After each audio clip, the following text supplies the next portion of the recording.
We're going to talk to Chris Rose. Chris Rose is great. See him everywhere, every platform, of course. Hosting the Chris Rose rotation on John Boy Media, formerly of MLB Network. Chris, what is happening? Good morning. We'll get to the Browns because we want to know if the Cleveland Browns will be smart enough to trade for Jimmy Garoppolo and maybe give up a first-round pick. But first, let's talk some baseball here. How hopeful are you that the players and the league office are going to come to a deal today before the 5 p.m. East Coast deadline? I was refreshing Twitter just like everybody else last night, about every 20 seconds, see what sort of new developments we were getting. Yeah, I just, going into yesterday, I didn't feel good about it at all. You'd heard kind of the tenor of the meetings had changed quite a bit, that the players didn't feel really optimistic about it.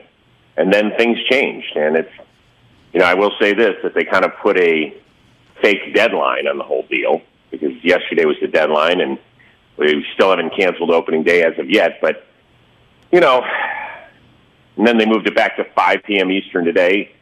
So I feel optimistic.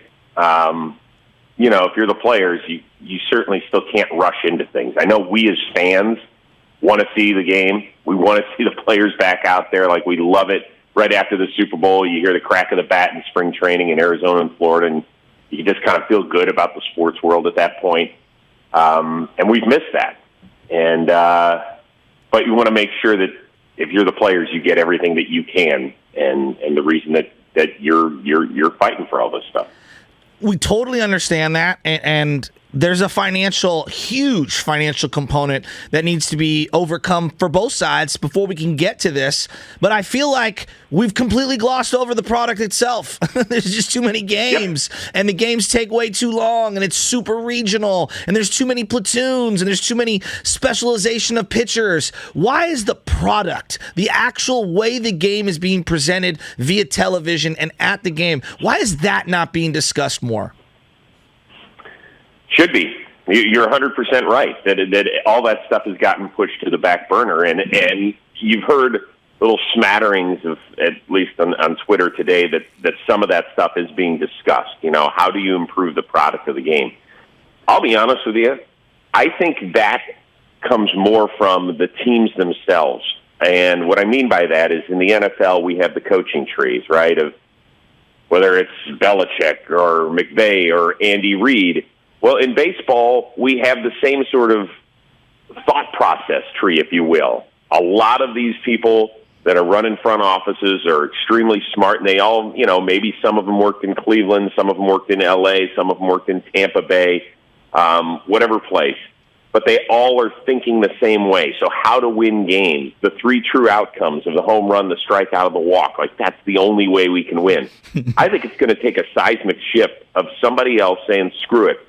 Maybe they're not going to go back to the 1980s St. Louis Cardinals, bounce the ball off the AstroTurf and run for days sort of deal. But I can't remember a time where there's better athletes playing this sport that are 25 and younger. 100%. And the athleticism is taken out of the game when they're just trying to drive the ball over the fence. Yep. Hit the ball on the gas, put the pressure on the defense, all of that sort of stuff. I would like to see some GM come in and say, screw it.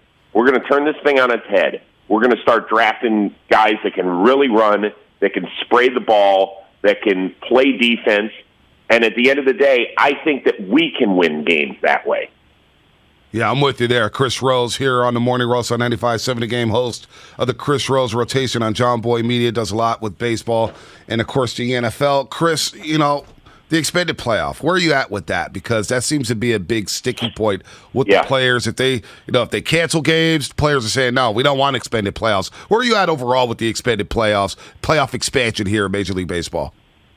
I do think that 14 would be too many. I could probably be talked into 12 without a problem. The question is what's the draw of winning, being the 1, 2, or 3 seed at that point? How do you make it so that is something that teams are clamoring for, that they'll make that big-time trade, that they'll add that big-time piece to payroll, things of that nature? Do you think it's enough to play the entire first series at one park? not have don't split it up at all. Is that good enough? I don't know. I do think you'll see a minimum of 12 teams, and I know it's strictly a money grab for the league if they're doing 14. They can say everything they want about, well, it'll bring more fan bases into the... It might. Sure, you might get a couple extra teams that are interested at the last 2 weeks of September, but it's strictly a television money grab. So where do we go from here? I mean, that's what it feels like. They're going to get at some point, we all agree, they're going to get a deal done. Whether they miss a month or 2 months of baseball, they're going to get a deal done. Where does the fan go from here? Do you think there is going to be disdain that's going to resonate? You know what? I don't think so at the end of the day. I keep reading, well, I'm done with baseball. Those are usually from fans who will be lining up to go get autographs on day one. I'm looking at one of those guys right now. I don't ask for autographs, but I'll probably be suckered back into it. By the way, I get everybody's frustration. Like in all these other sports, when was the last time we talked about player ownership friction in the NFL? Like we don't. We just don't do it. Yeah. It doesn't happen. We talk about improving the product on the field, and guess what? The NFL does it like they're flicking a light switch. Yep. Like they change stuff mid-season all the time. Mm-hmm. In Major League Baseball, you're like, well, we can't do that. Well, why not? Well, they didn't do it that way in 1930. Oh, my God. Bang my head against a brick wall when I hear stuff like that. Like, there has to be some flexibility. There has to be some more forward thinking. Now, is it easy? No, because I don't have all the answers. Everybody's like, well, you got to market the game better. Well, I got to tell you, that's what we try to do. Like at John Boy Media with these podcasts, we try and bring the baseball player to you in a different light. You do a great job with that. Well, I appreciate it. And we did, these guys are not like boring people. They're very interesting. They're thought-provoking. They're fun. It's just like, I think the way we've covered them for decades has been boring. Yep. But I do think that Major League Baseball has to be able to, not everything can be about the bottom dollar. Right. Now, the NFL has figured out a way where it's about the bottom dollar and they keep us all interested. Yeah. But baseball's not at that point. You have to understand where you are in the entertainment pecking order. And the number one job is to make your sport more entertaining to a broader fan base. So if they keep running the sport like we're back in 1888 or 1927 or whatnot, is it inevitable that soccer in the next 10 years could catapult baseball, not only around the world, because I think it's already there, but what about here in the U.S., where you see all the Major League Soccer expansion, the new stadiums, people are starting to get excited. You see the Portland Timbers, the Columbus Crew, we got the San Jose Earthquakes. Is baseball is it inevitable that they're going to get caught here when it comes to the major sports here in America? I don't know if it'll get caught, to be honest with you, because, a lot of the postseason numbers, television numbers, are right on par with the NBA. Mm-hmm. And all you ever hear is that the NBA is, they have way more recognizable faces, right? Yes. Way more. Yes. And their stars really stand out. Baseball will never catch or even come close to sniffing the NFL. Nothing's going to sniff the NFL. That's in its own stratosphere. But as far as the rest of these, they do have to take that seriously. And I know that still a lot of kids are playing Little League and still interested. But what's going to make them interested in the sport is they become consumers. It's great to be interested as a 10 or 11-year-old and you're out there having some fun with your friends. But what's going to keep you playing that sport, buying that sport, sitting in front of the TV or whatever device you will consume it on, instead of throwing on your gamer headset? I don't know.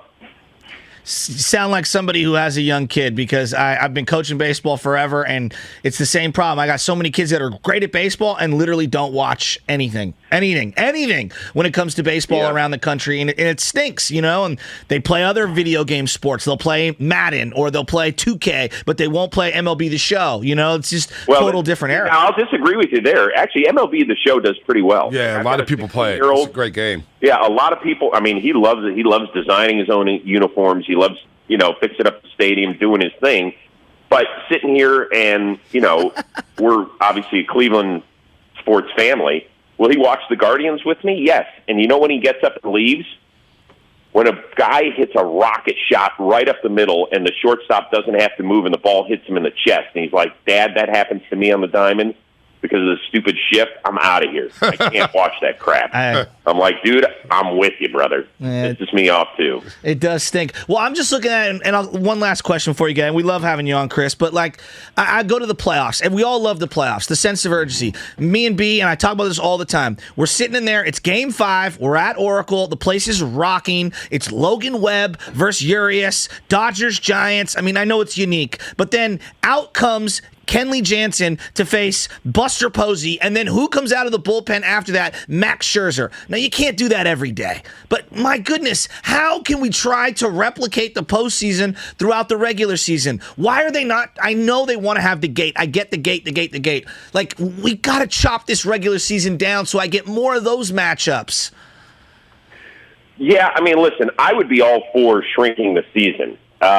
But then you're telling people to shrink their bank accounts, and that is a hard sell. Mm-hmm. It just is. It's just, you're right. There isn't a sense of urgency. There's not a perfect time to finish the baseball season. There just isn't, because you're always going to be competing with football at some point. Yep. They have to deal with the weather calendar. You can't start the baseball season in December, last time I checked. What if you had the World Series, Chris, Labor Day weekend?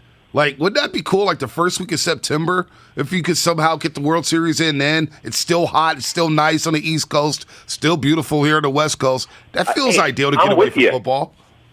I get it, but then you've just chopped 7 weeks off of the season. I don't know where you're going to do that. Yeah.